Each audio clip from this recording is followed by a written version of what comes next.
പ്രിയൻ, ഈ ട്രംപ് വലിയ മുതലെടുപ്പ് നടത്തുകയാണ്. പലപ്പോഴും യുദ്ധങ്ങൾ ഉണ്ടാകുമ്പോൾ ട്രംപിൻ്റെ നിലപാട് ഇതാണ്. ഇപ്പോൾ ഇസ്രായേൽ ഇറാൻ ഈ യുദ്ധവുമായി ബന്ധപ്പെട്ടും ട്രംപ് ഒരു എട്ടുകാലി മമ്മൂഞ്ഞ് കളിക്കുകയാണ്. എന്താണ് വിശദാംശം? അതായത് ഇന്ത്യ പാകിസ്ഥാൻ യുദ്ധം ഉണ്ടായപ്പോഴത്തേക്കും അതിലിടപെട്ടു, പ്രശ്നങ്ങളൊക്കെ പരിഹരിച്ചു. അതുപോലെ ഞാൻ ഇറാൻ്റെയും ഇസ്രയേലിൻ്റെയും കാര്യത്തിനകത്ത് പ്രശ്നങ്ങളെല്ലാം പരിഹരിക്കുമെന്നാണ് ട്രംപ് പറയുന്നത്. ട്രംപ് എല്ലാ കാര്യത്തിലും ഇടപെട്ട് ഞാനാണ് എല്ലാം ചെയ്യുന്നതെന്ന് വരുത്തി തീർക്കാൻ വേണ്ടിയിട്ട് വെറുതെ കള്ളം പറയുന്ന ഒരാളാണ്. അങ്ങനെ ഒരു ഇടപെടലും ഇന്ത്യയുടെയും പാകിസ്ഥാൻ്റെയും കാര്യത്തിൽ ട്രംപ് ചെയ്തിട്ടില്ല. ഇനി പാകിസ്ഥാനെങ്ങാനും അമേരിക്കയുടെ കാലെങ്ങാനും പിടിച്ചോ എന്നുള്ളത് നമുക്കറിയില്ല, അത് ഇന്ത്യയെ പറ്റി പറഞ്ഞിട്ടുമില്ല. അപ്പോൾ പക്ഷേ ഇവിടെ പാകിസ്ഥാൻ്റെ പ്രധാനപ്പെട്ട വിമാനത്താവളങ്ങളെല്ലാം ആക്രമിച്ചു, ഈ പറയുന്ന സൈനിക കേന്ദ്രങ്ങളിൽ ആക്രമിച്ചു. ഇതെല്ലാം ചെയ്ത് കഴിഞ്ഞപ്പോൾ എന്ത് സംഭവിച്ചു എന്ന് പറഞ്ഞാൽ പാകിസ്ഥാനെ പിടിച്ചു വയ്ക്കാൻ വയ്യാതായി.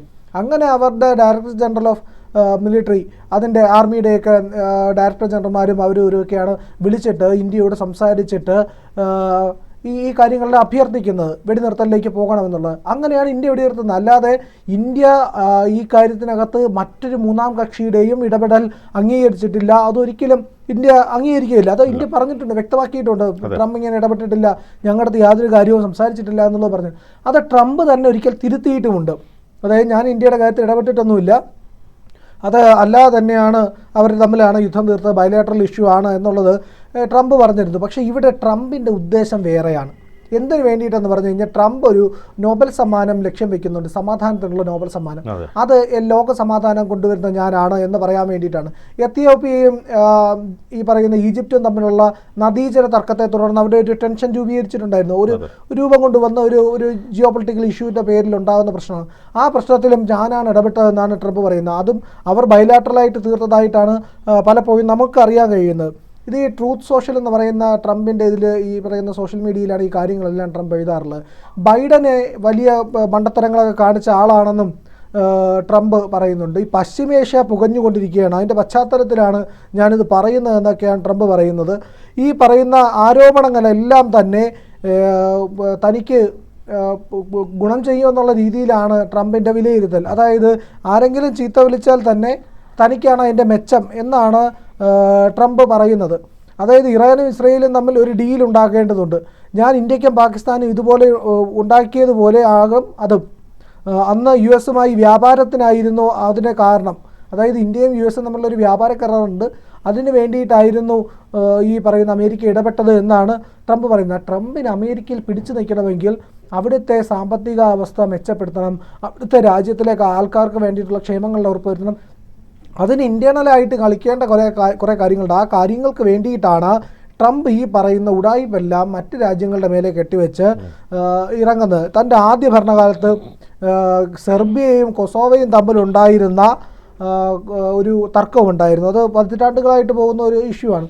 ആ ഇഷ്യൂവിലും ഇടപെട്ട് പരിഹരിക്കാനായിട്ട് യുദ്ധത്തിലേക്ക് നീണ്ടുപോയതിനെ അതിനെ തിരിച്ചു പിടിച്ച് സമാധാനം ആ മേഖലയിൽ കൊണ്ടുവന്നത് താനാണെന്നും ട്രംപ് അവകാശപ്പെടുന്നുണ്ട്. ഇതുപോലെ തന്നെയാണ് ഈ നൈൽ നദിയുടെ കാര്യത്തിനകത്തും പറയുന്നത്. ഈ പറയുന്ന പ്രശ്നങ്ങളെല്ലാം പരിഹരിച്ച ട്രംപ് ഇസ്രയേലും ഇറാനും തമ്മിലുള്ള യുദ്ധത്തിന് ഒരു പരിഹാരം കാണും എന്നാണ് പറയുന്നത്. അതൊരിക്കലും വിശ്വസിക്കാൻ പറ്റത്തില്ല. കാരണം ഇന്ത്യയും പാകിസ്ഥാനും തമ്മിലുള്ള പ്രശ്നത്തിലും ട്രംപ് കയറി ഇടപെട്ട അവസാനം നാണം കെട്ട് പോകേണ്ട അവസ്ഥ വന്നില്ലായിരുന്നു. അതെ, തീർച്ചയായിട്ടും. അതുപോലെ തന്നെ ഓപ്പറേഷൻ റൈസിംഗ് ലൈൻ എന്ന് പറയുന്നത് തുടങ്ങി വെക്കുന്നതിന് മുമ്പേ തന്നെ ഈ പശ്ചിമേഷ്യയിലുണ്ടായിരുന്ന മുഴുവൻ ആൾക്കാരെ അമേരിക്ക തിരിച്ചു വിളിക്കുകയാണുണ്ടായത്. എന്തിനു വേണ്ടിയിട്ടാണ് ഈ തിരിച്ചു വിളിച്ചതെന്ന് പറഞ്ഞു കഴിഞ്ഞാൽ സൈനിക ബന്ധുക്കളായിട്ടുള്ളവരും ഇവരുടെ കുടുംബാംഗങ്ങളായിട്ടുള്ളവരുമാണ് തിരിച്ചു വരണമെന്ന് പറഞ്ഞത്. കാരണം അവിടെ യുദ്ധം ഉണ്ടാകുമെന്ന് അമേരിക്കയ്ക്ക് അറിയാം. അങ്ങനെ നേരത്തെ പ്രശ്നം ഉണ്ടാകുമെന്ന് അറിയായിരുന്നെങ്കിൽ അതിന് പ്രശ്നം പോരായിരുന്നോ? അതെന്താ പരിഹരിക്കാൻ നിൽക്കാത്തത്? പക്ഷേ അതൊരു കാരണം എന്ന് പറഞ്ഞു കഴിഞ്ഞാൽ അവിടെ യുദ്ധം ഉണ്ടായതിനു ശേഷം താൻ പരിഹരിക്കുമെന്നാണ് ട്രംപ് പറയുന്നത്. അപ്പോൾ ട്രംപിൻ്റെ ഉദ്ദേശം എന്താണ്? സമാധാനപ്രിയരായി ഈ ലോകത്തിന് മൊത്തം സമാധാനത്തിൻ്റെ വെള്ളരിപ്രാവായി മാറിയ ട്രംപാണ്. അപ്പോൾ ട്രംപിന് ഒരു സമാധാനത്തിൻ്റെ നോബൽ സമ്മാനം കൊടുക്കണം. ഇതൊക്കെയാണ് സ്വപ്നം. അവസാന കാലത്തെ ഭരണത്തിൽ ട്രംപ് ലക്ഷ്യം വയ്ക്കുന്ന ഒരൊറ്റ കാര്യം തനിക്ക് കിട്ടേണ്ട ലാഭം മാത്രമാണ്. എന്ത് ലാഭം എന്ന് പറഞ്ഞു കഴിഞ്ഞാൽ ബിസിനസ് ലാഭം, തൻ്റെ കുടുംബത്തിന് വേണ്ടിയിട്ട്. അതിന് വേണ്ടിയിട്ട് മിഡിൽ ഈസ്റ്റിൽ പോയി സംസാരിച്ച ആളാണ്. ഈ പറയുന്ന സ്വന്തം കുടുംബത്തിൻ്റെ ബിസിനസ്സും മകൻ്റെ ക്രിപ്റ്റോ കറൻസിയുടെ ബിസിനസ്സും ഒക്കെ നോക്കി നടത്തുന്ന ആളാണ് ട്രംപ്. എന്നിട്ടാണ് ഈ പറയുന്ന ബിസിനസ് താല്പര്യങ്ങളെല്ലാം വെച്ചുകൊണ്ടാണ് ലോകരാജ്യത്ത് എവിടെയും പോകുന്നത്, ഇടപെടുന്നതുമെല്ലാം. ഇന്ത്യയുടെ അടുത്ത് വലിയ കളികളൊന്നും നടന്നിട്ടില്ല എങ്കിലും ട്രംപ് ശ്രമിച്ചുകൊണ്ടിരിക്കുന്നത് ഈ രീതിയിലുള്ള പ്രവർത്തനത്തിനാണ്. ഇസ്രയേലിൽ പക്ഷേ ട്രംപ് ഈ പറയുന്ന ഡയലോഗേ ഉള്ളൂ. അധികം വൈകാതെ ഇറാനിൽ അമേരിക്ക കയറി അടിക്കുകയും ചെയ്യും. കാരണം അമേരിക്കയുടെ സ്വാർത്ഥ ചിന്താഗതി എന്താണെന്ന് ഒരു ഉദാഹരണം കൂടെ പറയാം. കഴിഞ്ഞ ദിവസം പറയുകയാണ്, ഖമൈനിയെ വധിക്കാനായിട്ട് ഇസ്രായേലിൻ്റെ പദ്ധതി ഉണ്ടായിരുന്നു. ആ പദ്ധതി താനായിട്ട് തടഞ്ഞു. വേണ്ട, അങ്ങനെ ചെയ്യരുത് എന്ന് പറഞ്ഞു. ഒരു അമേരിക്കക്കാരനെ പോലും തൊട്ടിട്ടില്ല. അതുകൊണ്ട് അമേരിക്ക ഇടപെടില്ല. അവിടെ ഒരു അമേരിക്കക്കാരനെങ്കിലും ജീവൻ പോയാൽ അമേരിക്ക ഒരു രാജ്യത്തലവന്റെ ജീവൻ എടുക്കുന്നതിനെ പറ്റി ചിന്തിക്കുകയുള്ളൂ എന്നാണ് പറയുന്നത്. അപ്പോൾ അമേരിക്കയുടെ സ്വാർത്ഥമായ താല്പര്യങ്ങൾ മാത്രമാണ് മുന്നിൽ കാണുന്നത് എന്നുള്ളത് ഇതിൽ നിന്ന് വ്യക്തമാണ്. അത് മാത്രവുമല്ല, ഇസ്രയേലിനെ കൊണ്ട് അടുപ്പിച്ചിട്ട് അവിടെ ഒരു വലിയ പ്രശ്നമുണ്ടാക്കി അത് ഏതെങ്കിലും ഘട്ടത്തിൽ അമേരിക്കയുടെ നേരെ തിരിയുകയാണെങ്കിൽ അതിൻ്റെ പേരിൽ ഇറാനിലേക്ക് കടന്നു കയറാനും അവിടുത്തെ എണ്ണ ഊറ്റിയെടുക്കാനും ലക്ഷ്യം വയ്ക്കുന്നുണ്ട് ഈ പറയുന്ന ട്രംപ്. ഈ ഇറാനിൽ ഉപരോധം ഏർപ്പെടുത്തിയിരിക്കുന്നതുകൊണ്ട് തന്നെ ഇറാനിൽ നിന്ന് നാച്ചുറൽ ഗ്യാസ്, ലോകത്തിലെ ഏറ്റവും വലിയ നിക്ഷേപം നാച്ചുറൽ ഗ്യാസിൻ്റെ നിക്ഷേപങ്ങളിൽ ഒന്നാണ് ഇറാനിലുള്ളത്. ആ ഇറാനിലെ ഓയിൽ ഫീൽഡുകളാണ് ഇസ്രായേൽ ആക്രമിച്ച് തകർത്തത്. നെതാൻസിലുള്ള ഈ ഓയിൽ ഫീൽഡുകളിലെല്ലാം തന്നെ വലിയ രീതിയിലുള്ള ആക്രമണം നടത്തിയിട്ടുണ്ടായിരുന്നു. അപ്പോൾ ഈ പറയുന്ന മേഖലകളിൽ ആക്രമണം നടത്താനായിട്ട് പദ്ധതിയിട്ടതാരാണ്? അമേരിക്ക തന്നെയാണ്. എന്തിനു വേണ്ടിയിട്ടാണ് പദ്ധതി എന്ന് പറഞ്ഞു കഴിഞ്ഞാൽ, അവിടെ യുദ്ധം രൂക്ഷമായി അവർ അമേരിക്കയ്ക്ക് നേരെ തിരിഞ്ഞാൽ ഈ പറയുന്ന അമേരിക്കയെ അടിച്ചു എന്ന പേരിൽ അമേരിക്കയ്ക്ക് അവിടെ കയറി ഈ പറയുന്ന സകല സാധനങ്ങൾ ഊറ്റിക്കൊണ്ട് പോകാൻ പറ്റും.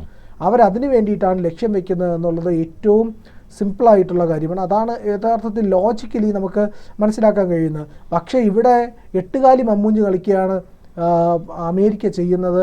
അമേരിക്കയുടെ സ്ഥിരം പരിപാടി ഇത് തന്നെയാണ്. ട്രംപിനെ പറ്റിയിട്ട് മറ്റൊരു കാര്യം കൂടിയുണ്ട്. ട്രംപ് എത്രത്തോളം നുണ പറയുന്ന ആളാണ് എന്നുള്ളതിനെ പറ്റിയിട്ട് അമേരിക്കൻ മാധ്യമങ്ങളൊക്കെ പലപ്പോഴും അന്വേഷിച്ചിട്ടുണ്ട്. അങ്ങനെ ഒരു ദിവസത്തിൽ ഏറ്റവും കുറഞ്ഞത് 21 പ്രാവശ്യം ട്രംപ് വലിയ നുണ പറയാറുണ്ട് എന്നുള്ളത് ഒരു മാധ്യമം, അന്താരാഷ്ട്ര മാധ്യമം റിപ്പോർട്ട് ചെയ്തിരുന്നു. അവരതിൻ്റെ കണക്കുകളൊക്കെ പുറത്തുവിട്ടിരുന്നു. അപ്പോൾ ആയിരക്കണക്കിന് കള്ളം പറഞ്ഞു, അതായത് കഴിഞ്ഞ ഭരണകാലത്താണിത്.